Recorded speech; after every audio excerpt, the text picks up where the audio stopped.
فاتحہ.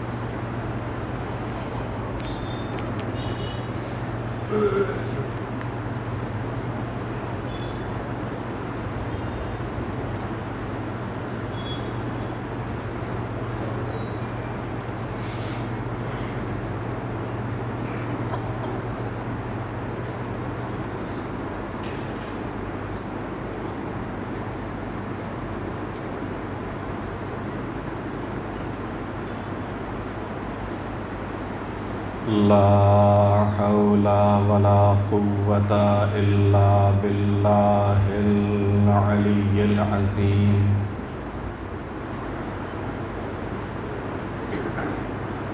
أعوذ بالله من الشيطان اللعين الرجيم. بسم الله الرحمن الرحيم.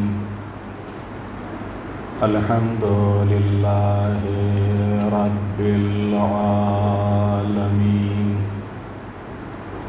الصلاة والسلام على رسوله الكريم سيدنا ونبينا وشفيع المذنبين أبي القاسم محمد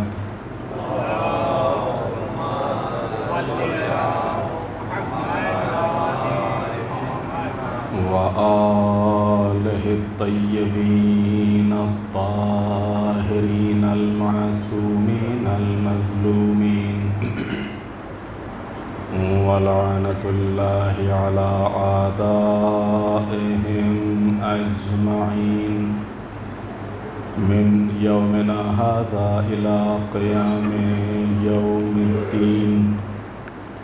رب اشرح لي صدري ويسر لي أمري واحلل عقدة من لساني يفقهوا قولي. أما بعد فقد قال الله الحكيم في القرآن الكريم. بسم الله الرحمن الرحيم. يا أيها الذين آمنوا ادخلوا في السلم كافة ولا تتبعوا خطوات الشيطان إنه لكم عدو مبين. صلوات بجد محمد وآل محمد.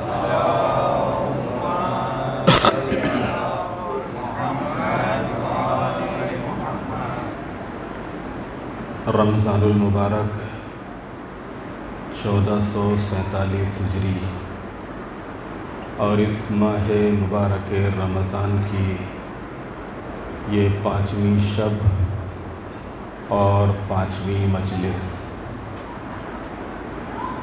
موضوع اسلامی زندگی کے 10 عملی ستون. اور اس سلسلے میں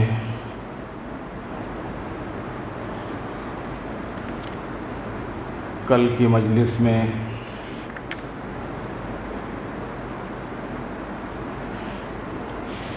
انسان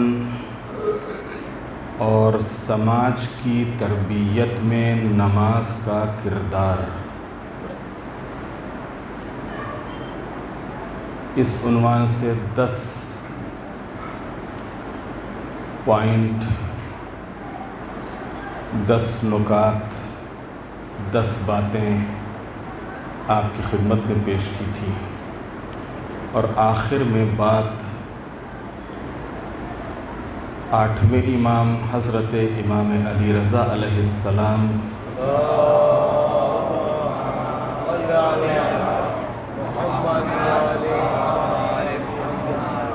کی ایک حدیث، ایک روایت کے اوپر تمام ہوئی تھی۔ آج کی مجلس میں اسی سلسلے کو اور اسی موضوع کو آگے بڑھاتے ہوئے کچھ آیتیں اور نماز کے اوقات کا فلسفہ۔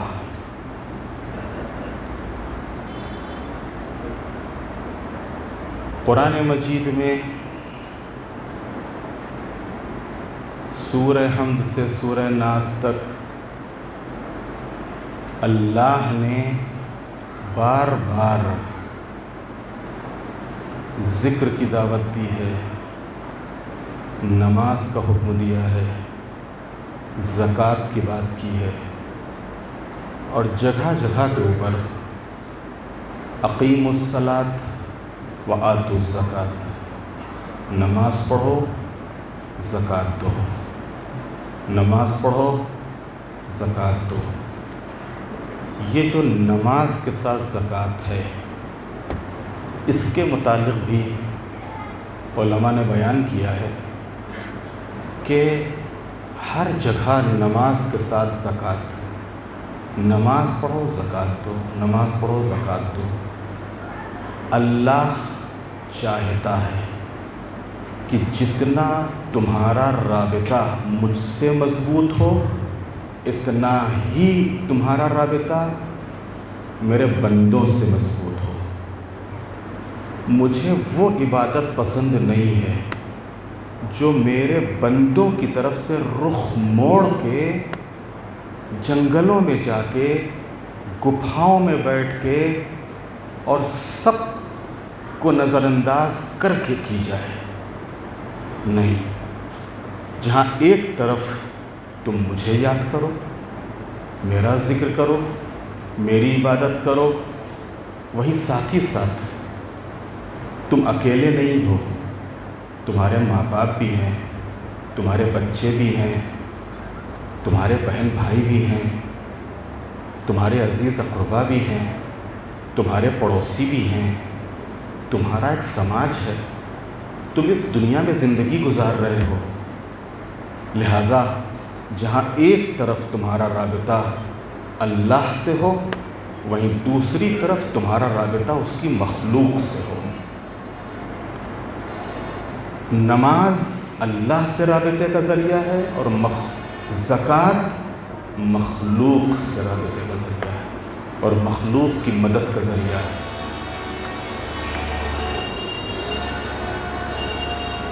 سورہ طٰہٰ 132 نمبر کی آیت، وَأْمُرْ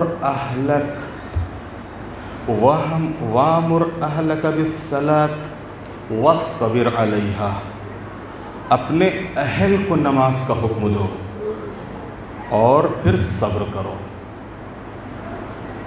اگر ہم خود نماز پڑھ رہے ہیں تو یہ خود ہمارا نماز پڑھنا کافی نہیں ہے۔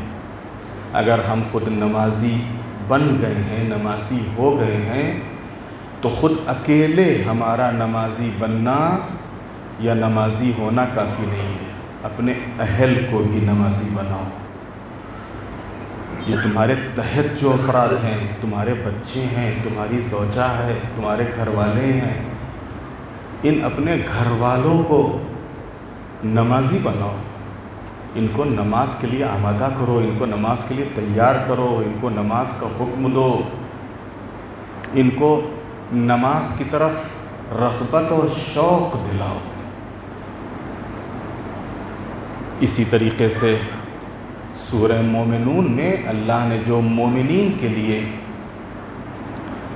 کامیابی کا اعلان کیا ہے اور اس میں جہاں بہت سی چیزیں بیان کی ہیں، وہیں سب سے پہلی چیز جو بیان کی ہے صاحبان ایمان کی کامیابی کے لیے وہ ہے نماز۔ قد افلح المؤمنون الذین هم فی صلاتهم خاشعون۔ کامیابی ان صاحبان ایمان کے لیے ہے جو توجہ کے ساتھ نماز پڑھتے ہیں، جو پورے خضوع و خشوع کے ساتھ نماز ادا کرتے ہیں۔ دنیا میں جو بھی کامیابی کا معیار ہو، لیکن اللہ کہہ رہا ہے کہ یہ دنیا کامیابی کا معیار نہیں ہے، یہ مال کامیابی کا معیار نہیں ہے، یہ دولت کامیابی کا معیار نہیں ہے، یہ اقتدار کامیابی کا معیار نہیں ہے، یہ زر و جواہرات کامیابی کا معیار نہیں ہے۔ کامیابی کس میں ہے؟ قد افلح المؤمنون، مومنین کی کامیابی کس میں ہے؟ الذین هم فی صلاتہم خاشعون، جو خشوع کے ساتھ نماز ادا کرتے ہیں، جو پوری توجہ کے ساتھ نماز پڑھتے ہیں۔ اور جہاں کامیابی نمازیوں کے لیے ہے، وہیں اللہ کہہ رہا ہے نماز سے تم مدد مانگو۔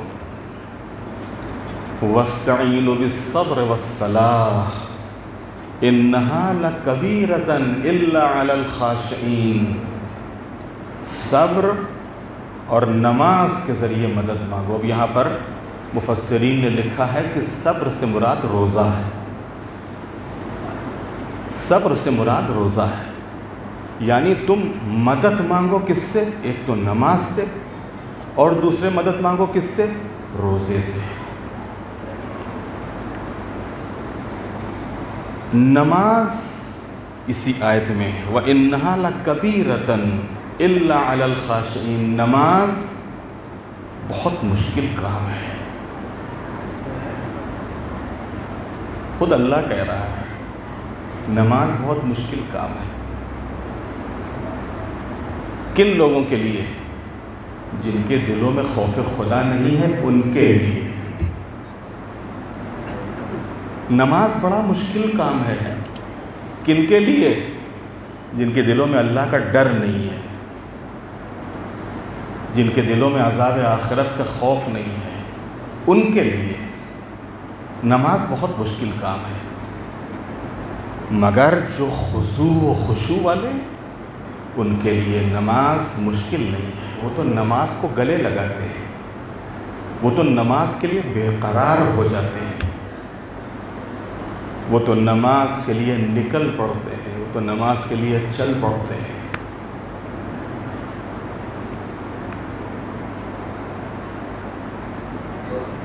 وَأَقِمِ الصَّلَاةَ إِنَّ الصَّلَاةَ تَنْهَىٰ عَنِ الْفَحْشَاءِ وَالْمُنکَرِ، سورہ عنکبوت 45 نمبر کی آیت۔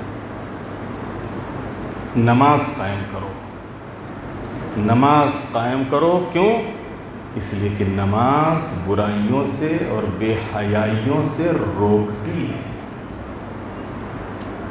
اس سے پہلے جو گفتگو ہوئی ہے مجلسوں میں، اس سے آپ کو اندازہ ہو گیا ہوگا کہ کیسے یہ نماز ہم کو روکتی ہے اور کیسے ہماری تربیت کرتی ہے، کیسے ہماری اصلاح کرتی ہے، کیسے ہم کو بناتی ہے، کیسے سجاتی ہے، کیسے معنوی اور روحانی لحاظ سے ہم کو بلندی عطا کرتی ہے۔ امیر المومنین غالب کل غالب حضرت علی ابن ابی طالب علیہ السلام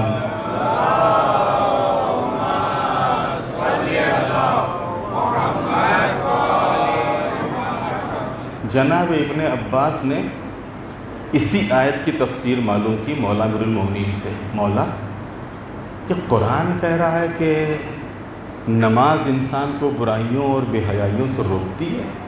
کہا بالکل بالکل سچ، حق۔ پھر کہا مولا میں نے تو بہت سے لوگوں کو دیکھا ہے نماز بھی پڑھتے ہیں، گناہ بھی کرتے ہیں،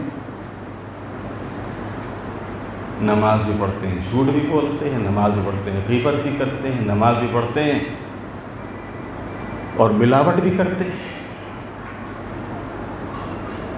نماز بھی پڑھتے ہیں اور لوگوں کو دھوکہ بھی دیتے ہیں۔ پھر قرآن تو کہہ رہا ہے کہ نماز انسان کو برائیوں سے اور بے حیائیوں سے روکتی ہے۔ مولا نے فرمایا سنو ابن عباس، نماز دو طریقے کی ہے، نماز دو طریقے کی ہے۔ ایک عادت کے طور پر، دوسرے عبادت کے طور پر۔ ایک عادت والی نماز ہے اور ایک عبادت والی نماز ہے۔ اگر نماز ہے اور نماز کے ساتھ ساتھ گناہ بھی ہے، حرام بھی ہے، جھوٹ بھی ہے، بے حیائی اور بے غیرتی بھی ہے، تو اس کا مطلب یہ کہ نماز عادت کے طور پر ہے۔ لیکن اگر نماز ہے اور نماز کے ساتھ ساتھ انسان اپنے کو گناہوں سے بچا رہا ہے، حرام سے بچا رہا ہے، واجبات کو ادا کر رہا ہے، تو یہ نماز عبادت کے طور پر ہے۔ صلوات بھیجتے محمد والے محمد۔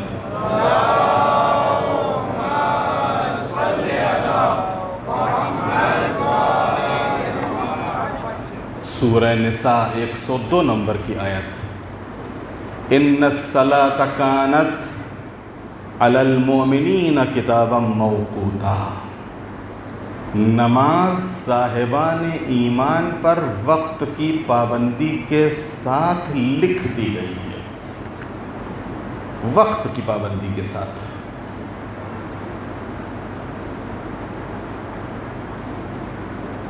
اگرچہ مستحب نمازیں آپ کبھی بھی پڑھ لیجئے، کسی بھی وقت ادا کر لیجئے، کتنی ہی نمازیں پڑھیے۔ آپ کی نماز قضا ہے، آپ اس کو کسی بھی وقت ادا کر سکتے ہیں، کہیں بھی ادا کر سکتے ہیں۔ لیکن یہ جو پنجگانہ نمازیں ہیں، ان کے مخصوص اوقات ہیں، اور ان مخصوص اوقات ہی میں یہ نمازیں ہوں گی بس۔ صبح کی نماز کا بھی ایک وقت معین ہے، ظہر اور عصر کی نماز کا بھی ایک وقت معین ہے، مغرب اور عشاء کی نماز کا بھی ایک وقت معین ہے۔ اگر اس وقت کے اندر آپ نے نماز ادا کر لی تو آپ کی نماز نماز ہے۔ اس کے بعد کیا ہوگا؟ نماز قضا ہو جائے گی۔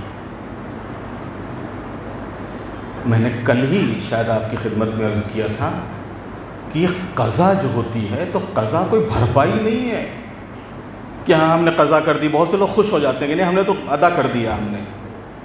وہ جو قضا کیا ہے، وہ جو گناہ کیا ہے، اس کا کیا؟ اس کے لیے توبہ تو کرو، اس کے لیے استغفار تو کرو، اس کے لیے معافی تو مانگو کہ معبود کتنی بڑی غلطی ہم سے ہو گئی، کتنا بڑا گناہ ہو گیا، ہم سے آج نماز صبح چھوٹ گئی، آج ہم سے ظہر اور عصر کی نماز ترک ہو گئی، اتنے سالوں تک ہم نے نماز نہیں پڑھی، اتنے دنوں تک میں نماز کی طرف متوجہ نہیں ہوا، اور اتنے دنوں کی نماز ہم سے چھوٹ گئی، تیرے حکم کی ہم نے خلاف ورزی کی، لہذا تیری بارگاہ میں معافی مانگتا ہوں،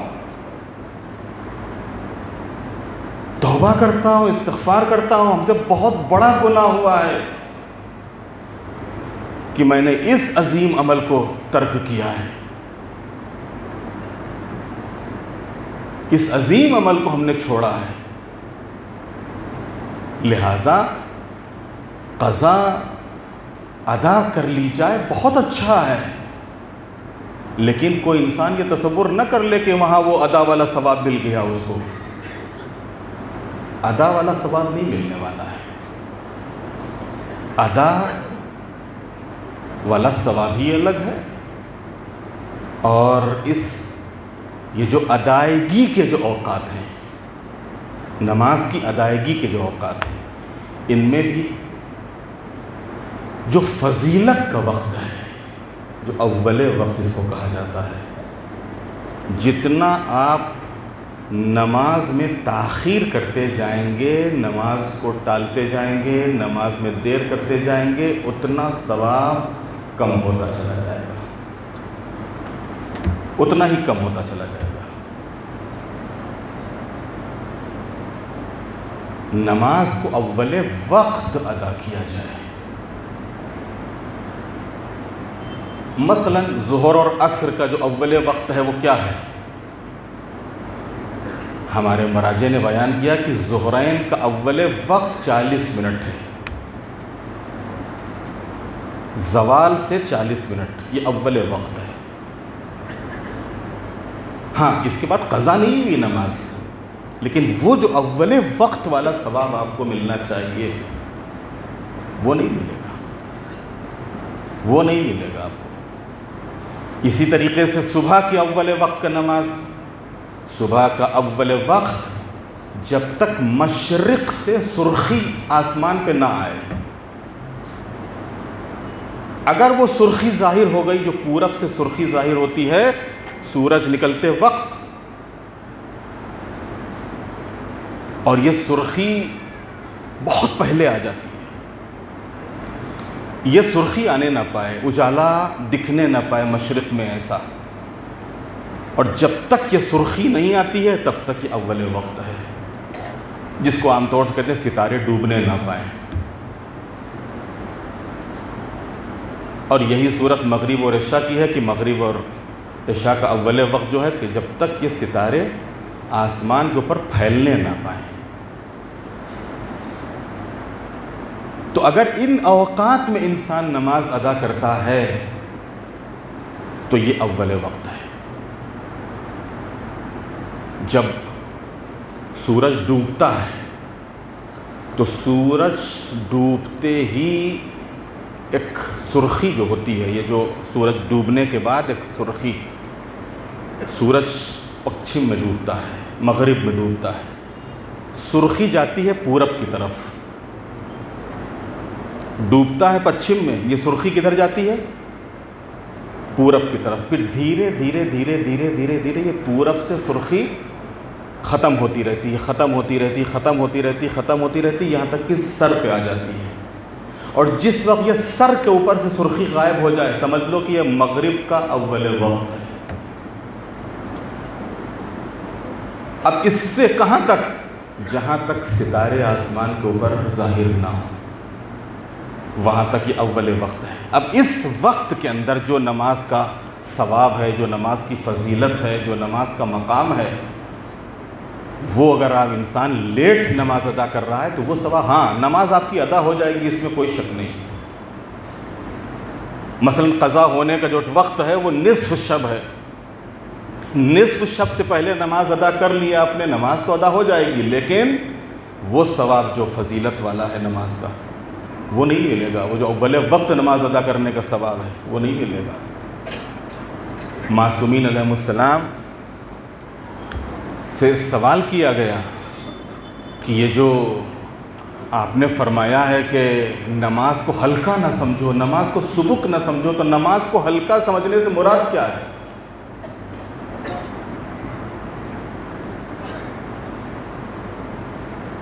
تو امام نے فرمایا کہ نماز کو ہلکا سمجھنے سے مراد یہ ہے کہ نماز کو اس کے وقت پر ادا نہ کرنا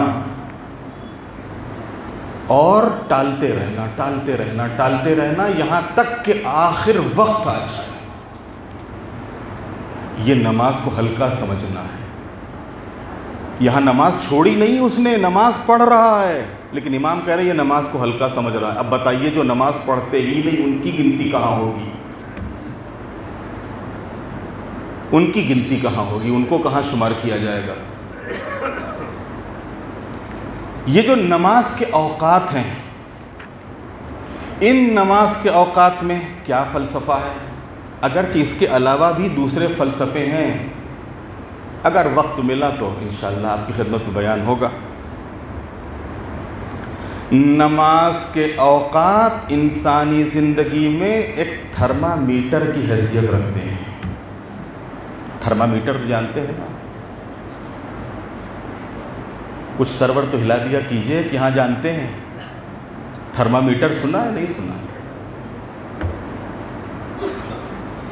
نماز کے اوقات انسانی زندگی میں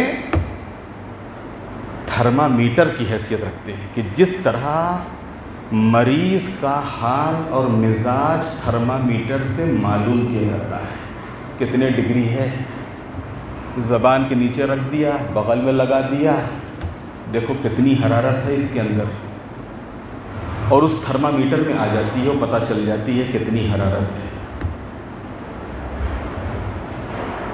اس کی کیفیت کیا ہے، مریض کا حال کیا ہے۔ تو جس طرح مریض کا مزاج دریافت کرنے کے لیے تھرمامیٹر ہے، اسی طریقے سے صبح و شام تھرمامیٹر لگا کر جس طریقے سے مریض کا درجہ حرارت ریکارڈ کیا جاتا ہے، اندازہ کیا جاتا ہے، اسی طرح اسلام نماز کا تھرمامیٹر لگا کر حرارت ایمانی کا اندازہ کرنا چاہتا ہے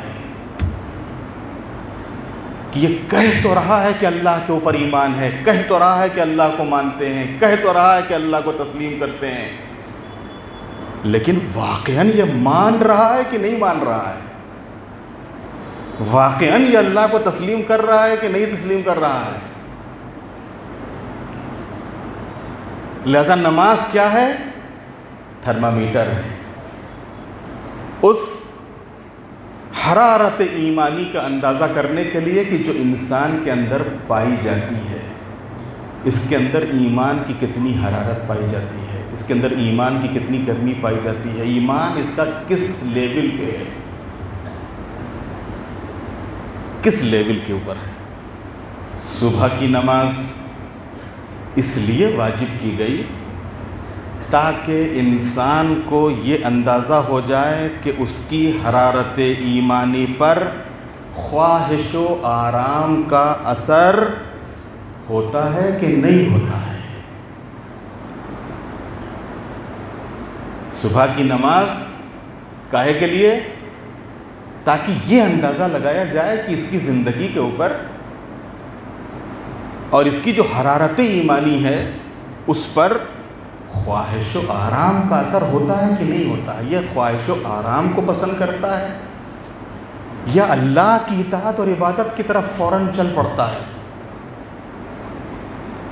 جبکہ ایک طرف نسیم صبح کے ٹھنڈے ٹھنڈے جھونکے ہوتے ہیں جو رات کے جاگے ہوئے انسان کو سلا رہے ہوتے ہیں۔ معصوم فرماتے ہیں کہ صبح کا وقت جنت کے اوقات میں سے ہے۔ صبح کا جو وقت ہوتا ہے یہ کس میں سے ہے؟ جنت کے اوقات میں سے، کہ اس وقت میں رات بھر کے جاگے ہوئے مریض کو بھی نیند آ جاتی ہے۔ اور آپ اندازہ لگا لیجئے، رات بھر درد میں بے قرار رہے گا، رات بھر پریشان رہے گا، لیکن جو صبح کا وقت ہوتا ہے نا، یہ نماز کا وقت، وہ نماز کے وقت سے لے کے سورج نکلنے تک کا وقت، یہ وقت اتنا اچھا وقت ہوتا ہے، اتنا سنہرا وقت ہوتا ہے کہ رات بھر اگر کوئی انسان بستر پر کروٹیں بدلتا رہا ہے، نیند نہیں آ رہی، نیند نہیں آ رہی، نیند نہیں آ رہی، نیند نہیں آ رہی، اس کو بھی اس وقت میں نیند آ جاتی ہے۔ ایک مریض جو پوری رات درد سے کراہتا رہا، پریشان رہا، حیران رہا، اس مریض کو بھی اس وقت میں نیند آ جاتی ہے، اس مریض کو بھی نیند آ جاتی ہے۔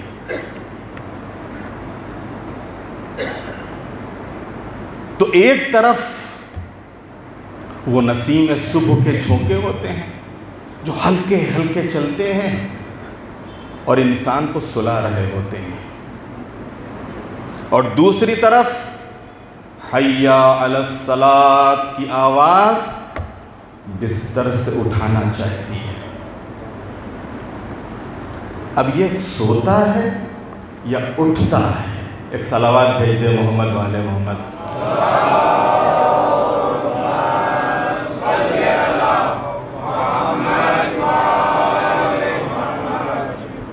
تھرمامیٹر خود انسان کے پاس ہے، خود اندازہ کر لے اس کا ایمان کس منزل میں ہے۔ اللہ کی وحدانیت کا اقرار کیا ہے، اس کے وجود کو تسلیم کیا ہے، لیکن واقعاً اللہ پر کتنا ایمان ہے اندازہ ہو جائے گا۔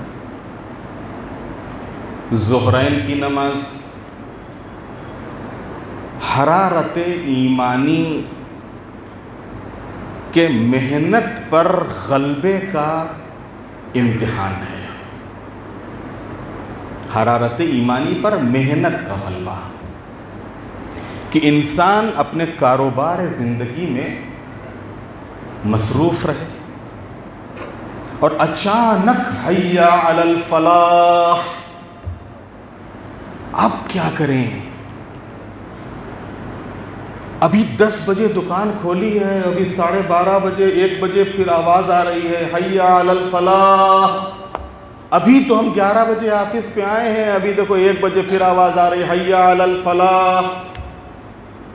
ارے ابھی 12:30 بجے فون آیا ہے کہ آپ آفس پہ رہیے گا، ایک بہت اچھی پارٹی آ رہی ہے آپ سے ملنے کے لیے، ایک بہت اچھی ڈیل ہونے والی، اب کیا کریں؟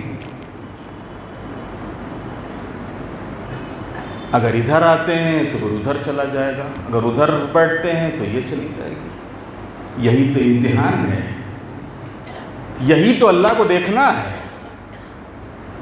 یہی تو آزمانا ہے۔ تو ظہرین کی نماز ایک طرف وہ محنت ہے، ایک ہماری کوشش ہے، اور دوسری طرف وہ ایمانی جذبہ ہے، وہ ایمانی شوق ہے۔ تو اب دیکھنا یہی ہے کہ انسان اپنے کاروبار زندگی میں مصروف رہتا ہے یا اس حیا علی الفلاح کی آواز پر لبیک کہتا ہے اور مصلی عبادت پر آ جاتا ہے، مسجد کی طرف چل پڑتا ہے۔ ایک چیز اور عرض کر دوں جب بات آ گئی ہے یہاں کے اوپر، دیکھیے کوئی واجب نہیں ہے کہ آپ مسجد میں آؤ، توجہ کیجئے گا۔ دیکھیے مسجد کی اپنی عظمت ہے، اپنا احترام ہے، اور مسجد میں نماز ادا کرنے کا اپنا ثواب ہے۔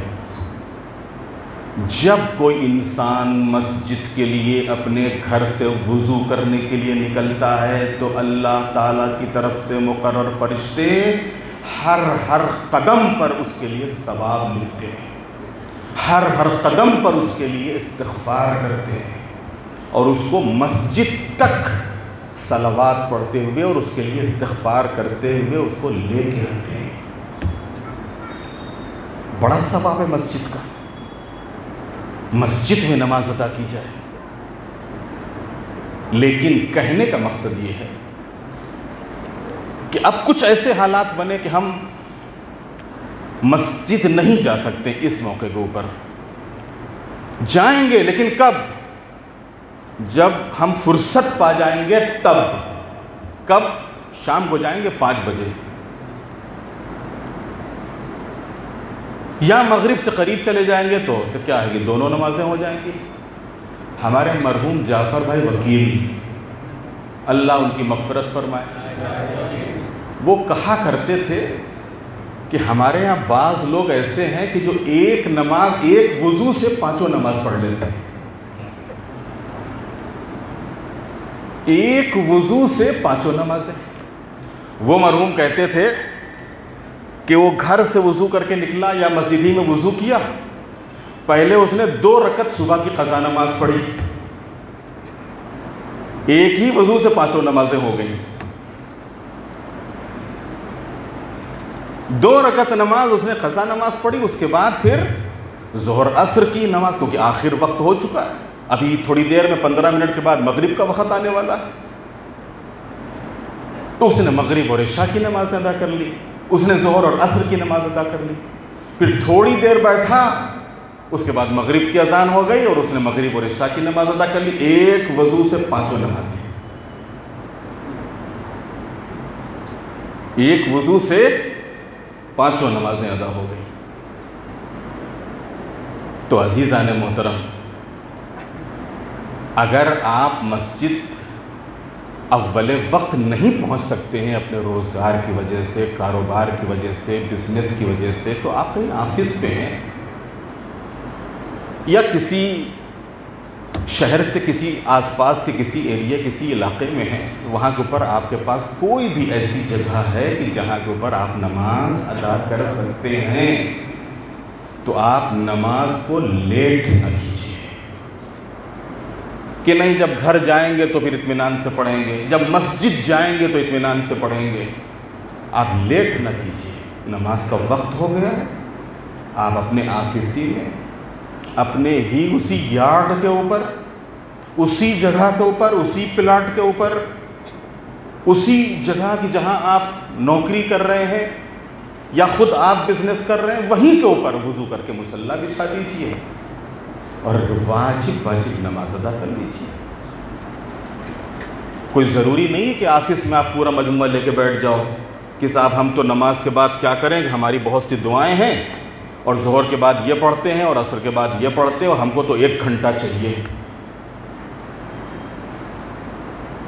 ایسے ہی وہ افراد ہیں جن کے لیے مولا نے فرمایا ہے ایسے مستحبات میں کوئی فائدہ نہیں ہے جس کی وجہ سے واجب کے اوپر اثر پڑ جائے، واجب کا ثواب چلا جائے، واجب چھوٹ جائے، ایسے مستحب میں کوئی فائدہ نہیں ہے۔ لہذا مستحب کی وجہ سے واجب کو ترک نہ کریں، مستحب کی وجہ سے واجب کو لیٹ نہ کریں، واجب میں دیر نہ کریں، بلکہ اگر وقت ہو گیا ہے تو اس کو ادا کر لیں۔ ایک صلوات بھیج دیں محمد والے محمد۔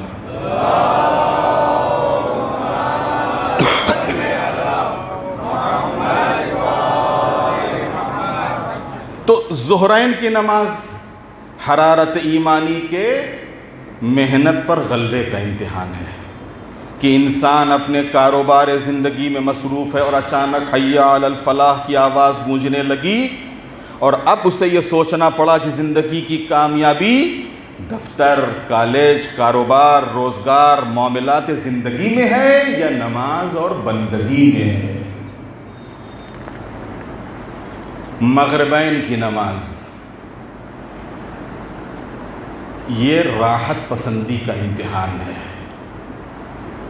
کہ جب دن بھر کا تھکا ماندہ انسان آرام کرنا چاہتا ہے اور مؤذن آواز دیتا ہے حی علی خیر العمل،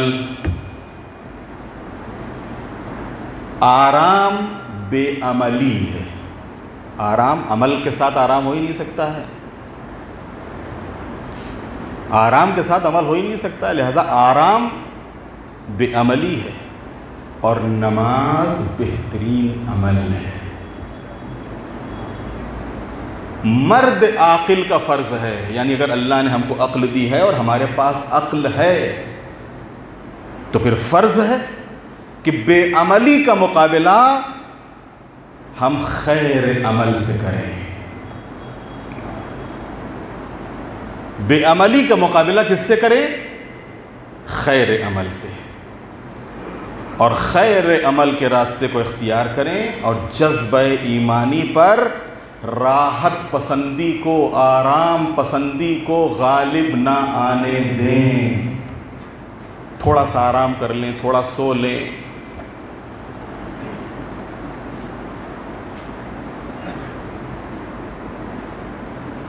ایمان سراپا عمل ہے۔ شروع سے میں آپ کی خدمت میں جو معصومین علیہ السلام کے ارشادات اور اس سلسلے میں آیتیں اور علماء کے بیانات پیش کر رہا ہوں، ان کا خلاصہ ہی یہی ہے کہ ایمان سراپا عمل ہے، ایمان عمل کے بغیر ہے ہی نہیں ہے،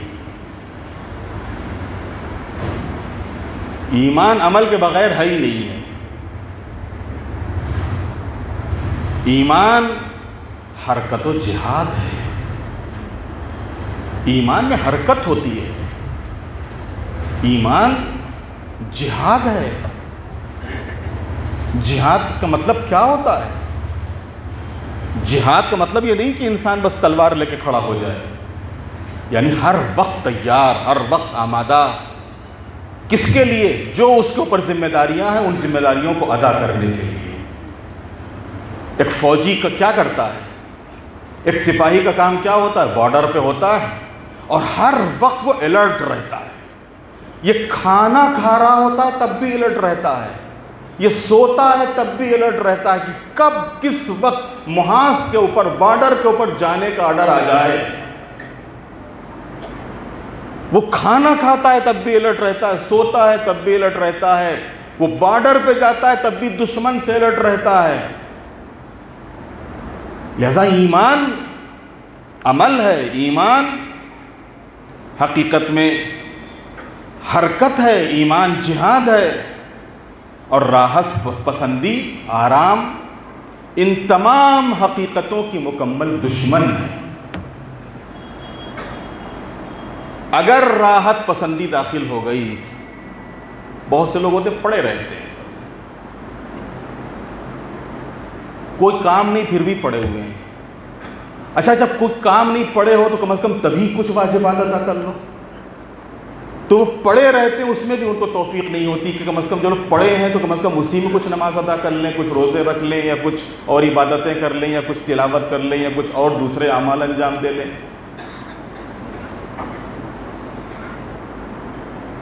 تو اگر یہ راحت پسندی داخل ہو گئی تو انسان کسی بھی محاذ زندگی پر مجاہد نہیں بن سکتا ہے۔ اگر زندگی کی شاہراہ کے اوپر ہم کو مجاہدانہ زندگی گزارنی ہے تو اس کے لیے عمل کرنا ہوگا، اس کے لیے حرکت کرنا ہوگی، اس کے لیے جہاد کرنا ہوگا، اس کے لیے سعی کرنا پڑے گا، اس کے لیے کوشش کرنا پڑے گا، اس کے لیے زحمت اٹھانا پڑے گا، اس کے لیے مشقت کرنا پڑے گی، اس کے لیے عمل پہ ہم۔ جہاد میں راحت ابدی تو ہے لیکن راحت پسندی نہیں ہے، اس میں ہمیشہ کا آرام تو ہے جہاد میں، ہاں تھوڑی دیر کی تکلیف ہے، زحمت ہے، لیکن ہمیشہ کا آرام ہے۔ آرام میں تھوڑی دیر کا آرام تو ہے لیکن ہمیشہ کی تکلیف ہے۔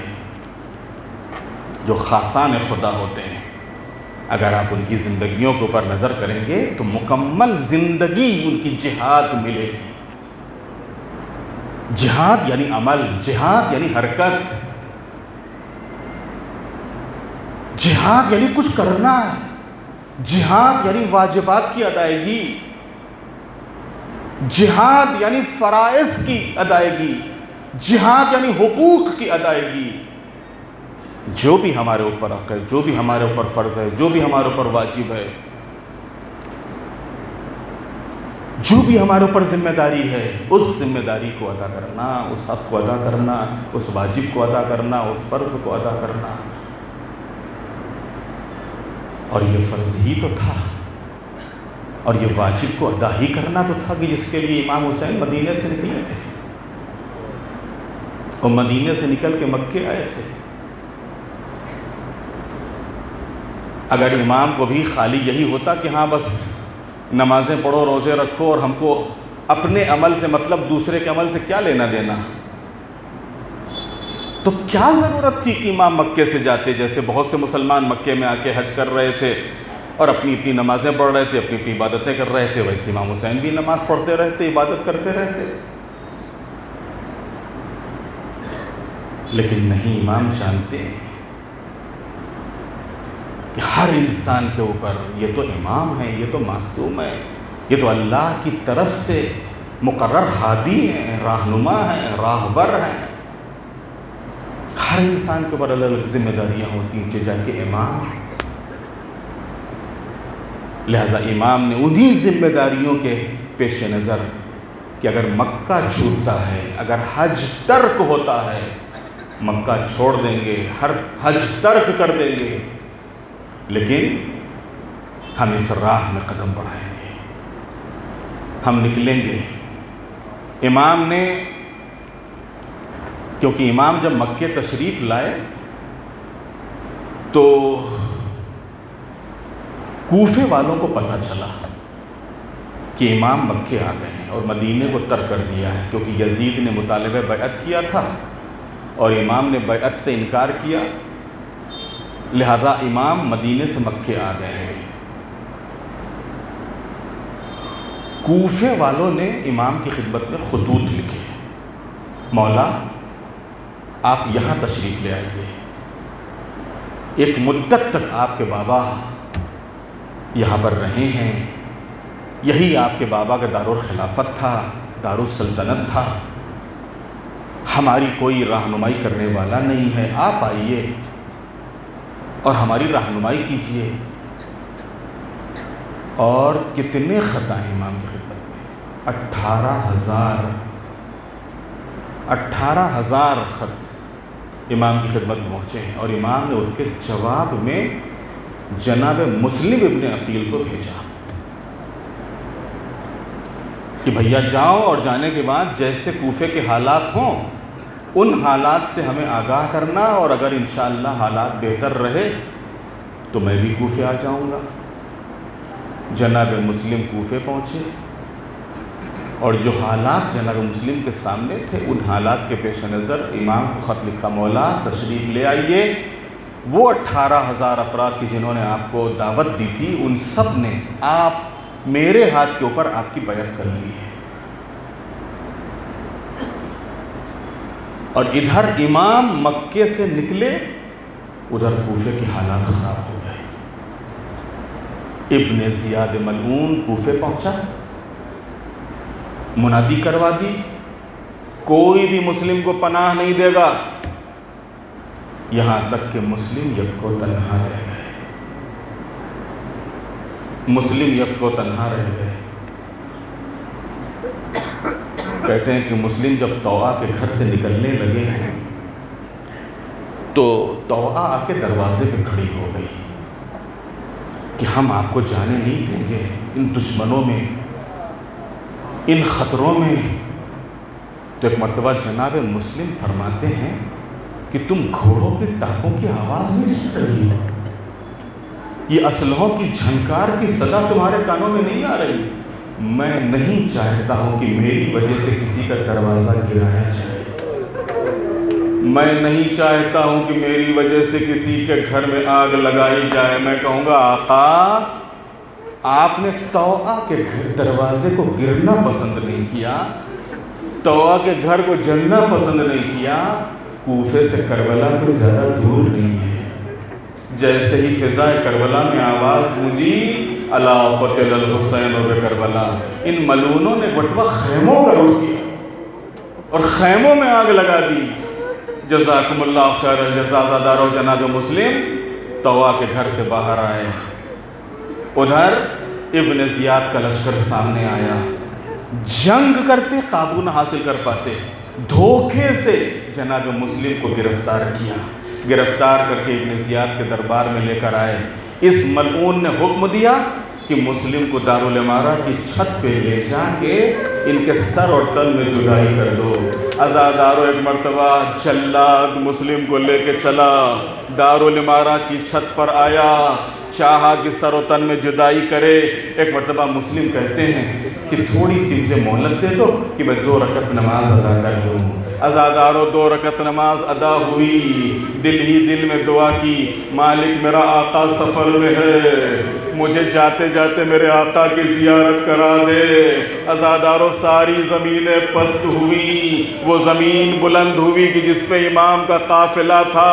ایک مرتبہ نظر امام کے چہرے پر پڑی، آواز دی السلام علیک یا ابا عبداللہ، السلام علیک یا ابن رسول اللہ۔ جلاد کا خنجر چلا، مسلم کے سر و تن میں جدائی ہوئی، مسلم کی لاش کو دارالامارہ سے نیچے پھینکا گیا، پیروں میں رسی باندھ کے کوفے کی گلیوں میں کشا کشا مسلم کا لاشا پھرایا۔ الا لعنت اللہ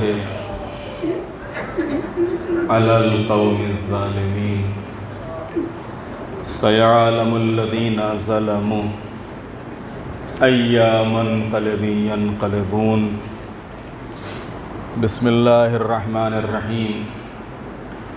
ان اللہ وملائکتہ یصلون علی النبی یا ایہا الذین آمنوا صلوا علیہ وسلموا تسلیما۔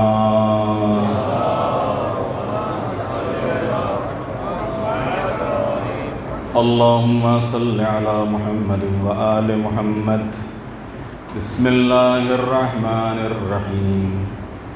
اللهم كل وليك الحجة ابن الحسن صلواتك عليه وعلى آبائه في هذه الساعة وفي كل ساعة وليا وحافظا وقائدا وناصرا ودليلا وعينا حتى تسكنه أرضك طوعا وتمتعه فيها طويلا.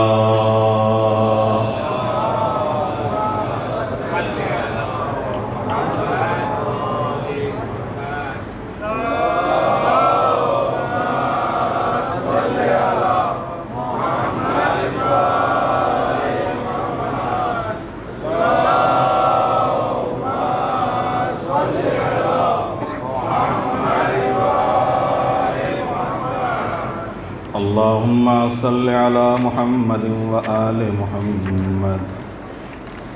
بسم الله الرحمن الرحيم. اللهم صل على محمد وآل محمد. اللهم إني أفتتح الثناء بحمدك وأنت مسدد للصواب بمنك، وأيقنت أنك أنت أرحم الراحمين في موضع العفو والرحمة، وأشد المعاقبين في موضع النكال والنقمة، وأعظم المتجبرين في موضع الكبرياء والعظمة. اللهم أزنت لي في دعائك ومسألتك، فاسمع يا سميع مدحتي وأجب يا رحيم دعوتي وأقل يا غفور عسرتي. فكم يا إلهي من كربة قد فرجتها، وهموم قد كشفتها، وعسرة قد أقلتها، ورحمة قد نشرتها، وحلقة بلاء قد فككتها.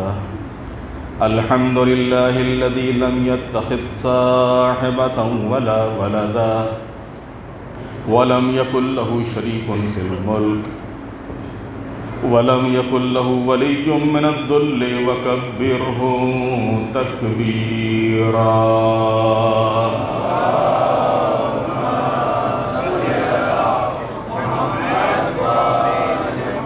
الحمد لله بجميع محامده كلها على جميع نعمه كلها. الحمد لله الذي لا مضاد له في ملكه ولا منازع له في أمره. الحمد لله الذي لا شريك له في خلقه ولا شبيه له في عظمته.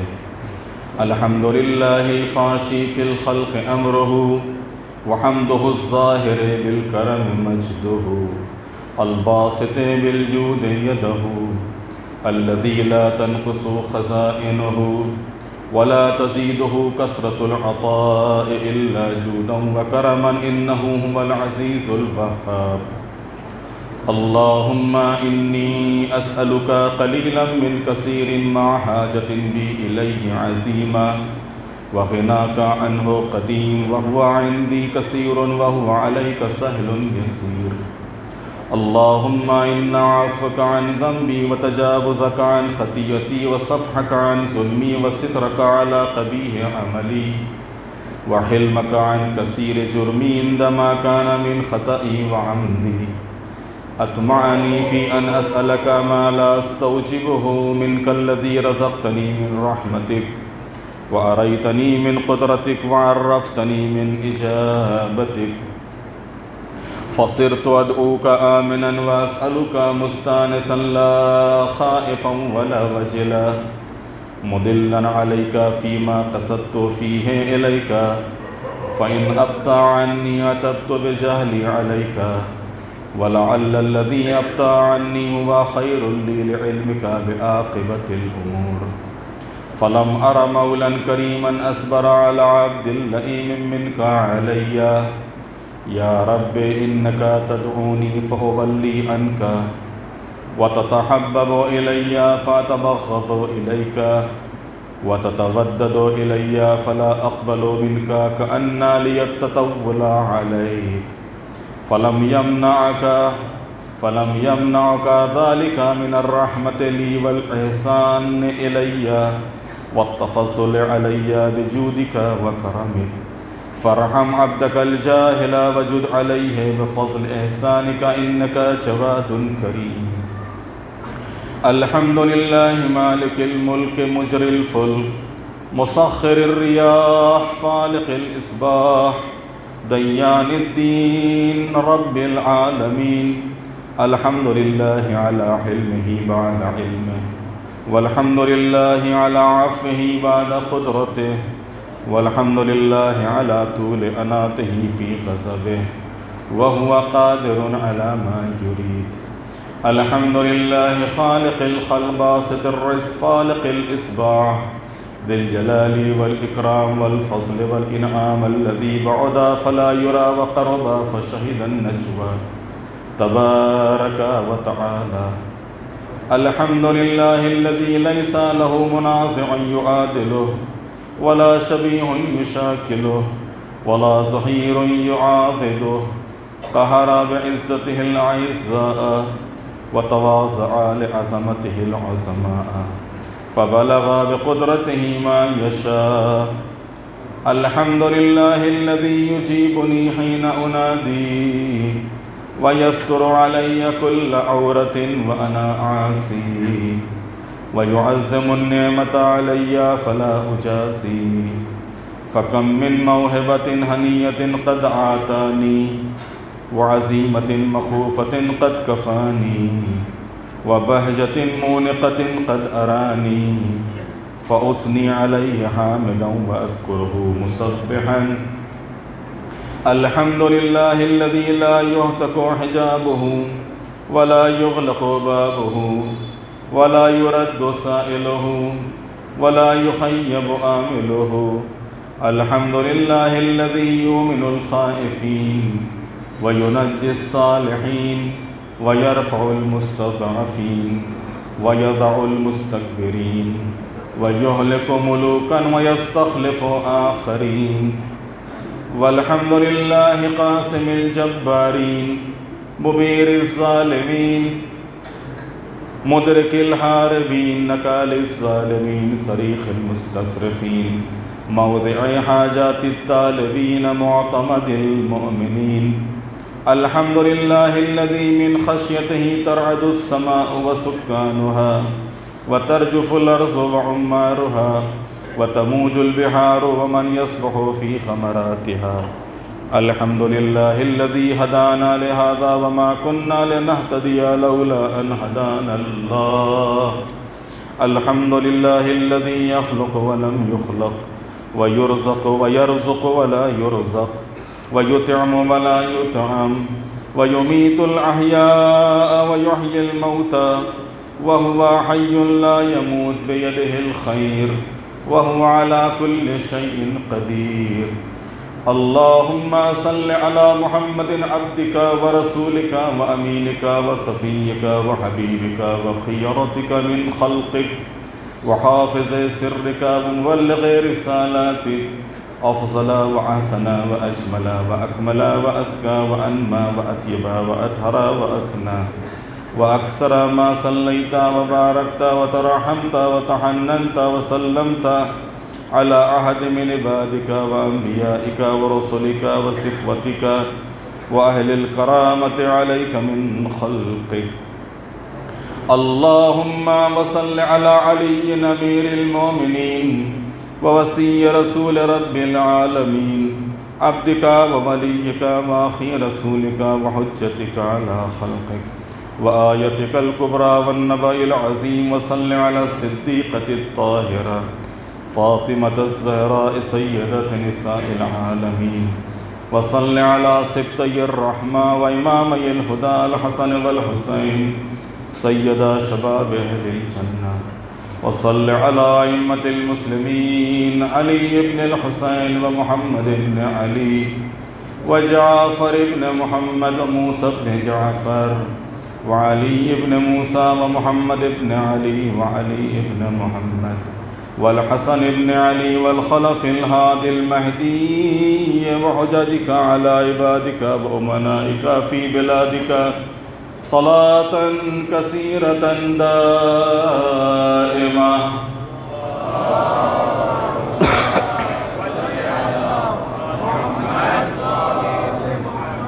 اللهم وصل على ولي أمرك القائم المؤمل والعدل المنتظر وحفه بملائكتك المقربين وأيده بروح القدس يا رب العالمين اللهم اجعله الداعي إلى كتابك والقائم بدينك استخلفه في الأرض كما استخلفت الذين من قبله مكن له دينه الذي ارتضيته له أبدله من بعد خوفه أمنا يعبدك لا يشرك بك شيئا اللهم أعزه وعازز به وانصره وانتصر به وانصره نصرا عزيزا وافتح له فتحا يسيرا واجعل له من لدنك سلطانا نصيرا اللهم أظهر به دينك وسنة نبيك حتى لا يستخفي بشيء من الحق مخافة أحد من الخلق اللهم إنا نرغب إليك في دولة كريمة تعز بها الإسلام وأهله وتذل بها النفاق وأهله وتجعلنا فيها من الدعاة إلى طاعتك والقادة إلى سبيلك وترزقنا بها كرامة الدنيا والآخرة اللهم ما عرفتنا من الحق فحملنا وما قصرنا عنه فبلغنا اللهم المم به شعثنا واشعب به فتعنا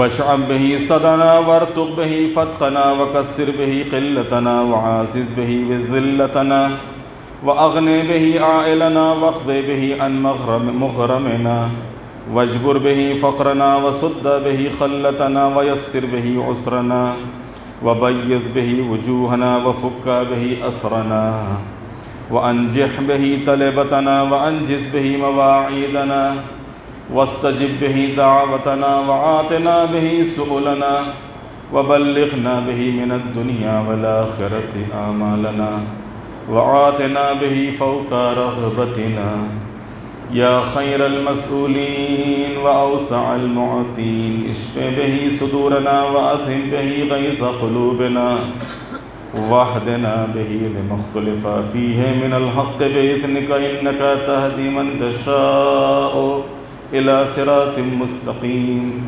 وانصرنا به على عدوك وعدونا إله الحق آمين اللهم إنا نشكو إليك فقد نبينا صلواتك عليه وآله وغيبة ولينا وكثرة عدونا وقلة عددنا وشدة الفتن بنا وتظاهر الزمان علينا فصل على محمد وآله وعنا على ذلك بفتح منك تعجله وبزر تكشفه ونصر تعزه وسلطان حق تظهره ورحمة منك تجللناها وعافية منك تلبسناها برحمتك يا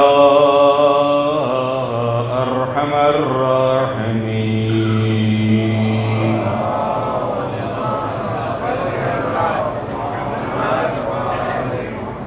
آج کیونکہ قضا نماز کے بعد اما یجیب کا عمل بھی ہے لہٰذا درس صرف آدھے گھنٹے کا رہے گا لہٰذا 11:15 بجے انشاءاللہ درس شروع ہوگا اور 12 تک انشاءاللہ ختم ہو جائے گا پر محمد و آل محمد صلوات